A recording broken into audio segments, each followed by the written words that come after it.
Greetings everyone and welcome back to 365 Days of Prog. Today we're going to be reviewing Alba, Los Ombres Errantes by the band Hypno5e. Hi, my name's Naomi.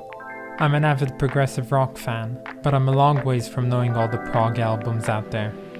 But this year, I'm gonna give it a try. This is 365 Days of Prog. Well, I'm just assuming you call them Hypno5e. I really don't know because the S in the word is actually replaced by a 5, like a gamer tag of some Xbox kid, so I really don't know. But anyway, here are some of my favorite bits from this album.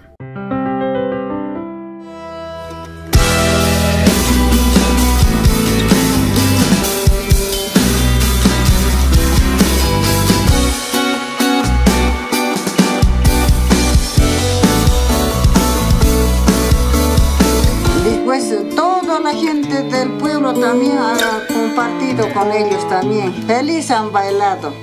Eso es todo.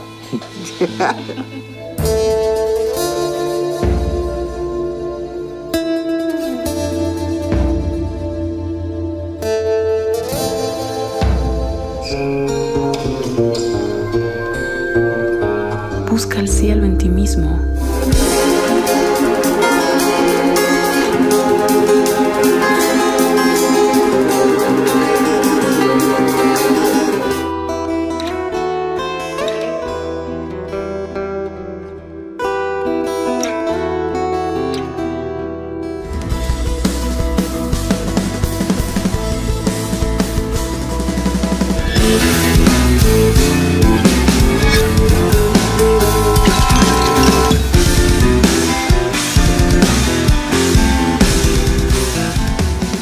So, Emmanuel Jesua grew up in Bolivia, and already by the age of 10 he experienced life in a very intense way. His surroundings, the Amazon forest, the lustful relationship of the people there with their gods have all inspired him to try and create a documentary film about his life growing up there when he was a child. But Jesua wasn't just an aspiring filmmaker, but he was also known for being a very passionate musician with a very much loving relationship with the music of the metal genre. And accompanied by his band called Hypno5e, they set out to create the soundtrack for Jesua's film called Alba, Los Ombres Errantes. And this album, it is more than just a soundtrack, because as you'll see, this is actually half of the film he made, with the other half being the visual counterpart for it. And unlike their past works, Hypno5e have tuned down their amplifiers or even shut them out completely in order to create something which is much more raw and acoustic, which sounds quite a lot more like the nature of Bolivia, which they're trying to represent on this album. And when it comes to making experimental post-metal music, I think that this is quite the way to go. Now, technically speaking, this album was actually not performed by Hypno5e at all. It was actually performed by a band called A Backwards Glance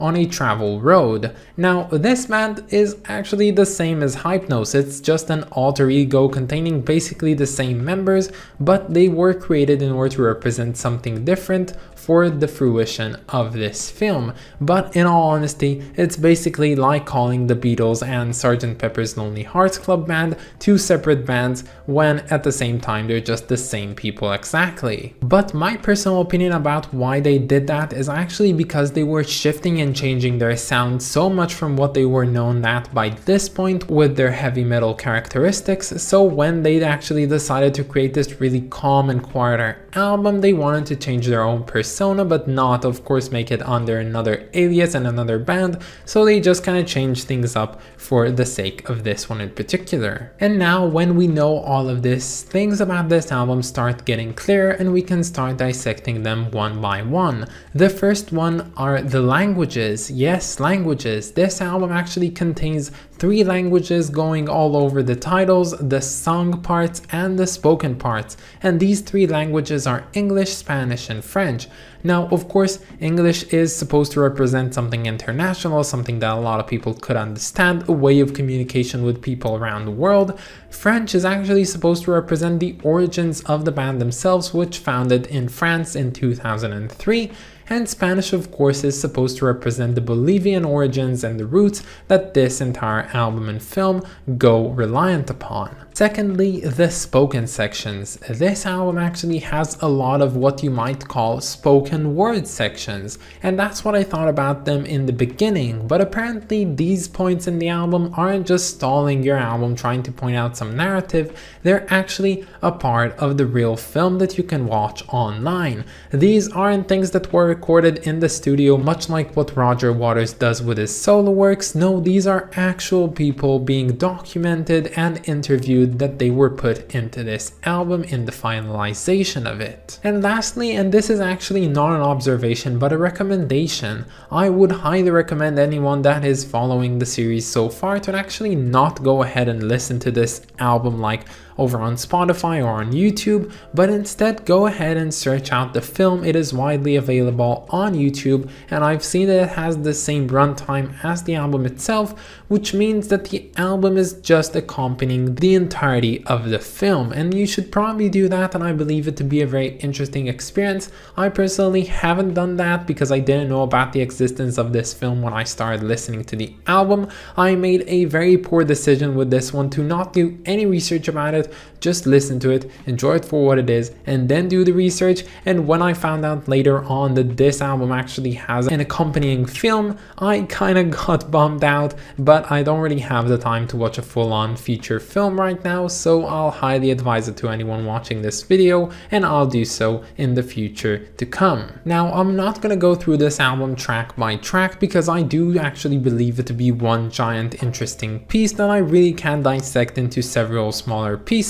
I do have some favorite parts, I do have my favorite bits which I've shared with you, but that's as far as I'll go. What I do want to talk about actually is the post-metal characteristics and environmental feeling that this album has. So a couple of days ago we reviewed Maudlin of the Wells Part the Second, and that album was also a very interesting post-metal album, and what I realized from that listen is that this is a very interesting subgenre of music and definitely a very interesting subgenre of metal, because in most instances it just doesn't really sound like what you expect from metal music at all. In my personal observation, what it generally does is it takes all the metal characteristics and then tones them down as low as they can get, leaving them with a much more melodic feeling and a much more ambient feeling that also has some reminiscent ideas that come from metal music. And personally, I find that a lot more enjoyable to listen to. I really like that. I always mention this in my videos. I can appreciate metal music, but I'm not a big fan of it. It's just not my type, but this is definitely more in the right direction, although still not being my absolute cup of prog. And something that I quickly realized about this album as I was listening to it is that there's something really deeply personal about this one, and when I say deep, I do actually mean that. It feels almost like something that I'm just not meant to be hearing right now, like some sort of secret that I've stumbled upon and I just couldn't control my wits and I wanted to listen to it despite the fact that it's just not allowed. I'm really surprised to see that Emmanuel actually shared this piece with the world because it is so deeply and intrinsically personal, but at the same time it's very much immersive and it takes you on a journey within yourself, although it is not something that is inherently felt by yourself. I don't know what I'm getting at. It just really is a special album, but as special as it might be, I don't think that this is a perfect album. I would have to say that this album basically is flawless. I can admit that. I don't think there's anything bad with this album, but I do believe that in this instance we have to go back to the old saying of you can be the ripest, juiciest, tastiest speech in the world, but there will still always be someone who hates speeches. Now, I don't hate this album. Definitely I don't. I can acknowledge the fact that this is a perfect album for anyone that likes this type of music, but with me, I viewed this one as objectively as I could and I have so much appreciation to the music they have on here, but personally I just couldn't bring myself to really personally enjoy this one. So yeah, summed it all up, I think that this one is a perfect album, but it's just not my cup of prog. Oh my goodness, this is a perfect cover. Oh my god, it is so beautiful. I don't think I have to describe it to you, but I'm gonna do so anyway. So we have a face and it's basically falling apart into shreds or into these thin lines that both look to me like neurons but as well as tree roots. And these roots are actually going ahead and approaching the body, which is also a mountain. And this cover has the same colors as I would imagine the music to have. They have various shades of brown which are very earthly, very, you know, in tune with nature and very much interesting, quite dark, but in another sense also having a very bright middle to it. I don't know if I can dig further into this cover art. In all honesty, it is very beautiful. I love it to bits. I can gaze it for a long while and just get entranced by it, but I think that that's something that you should be doing by yourself. But for now, that is all I have to say about this beautiful cover. So yeah, I do feel bad for not calling this album a perfect album, but I have to stay true to myself, so for now it's gonna get a very mind-bogglingly good 8 out of 10. But again, this is a perfect album for people who like this type of music, so please go ahead and check it out. You might really love this one.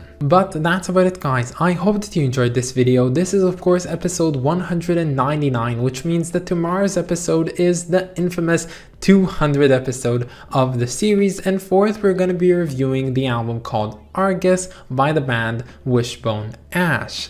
I of course want to thank my lovely supporters over on Patreon, so thank you so much to Clay Walnum and Wrist of Kings. You are the best, and if any of you want to support me over on Patreon, you can find the link down in the description or in my about page. But that's about it, guys. Have a wonderful day and I'll catch you all tomorrow.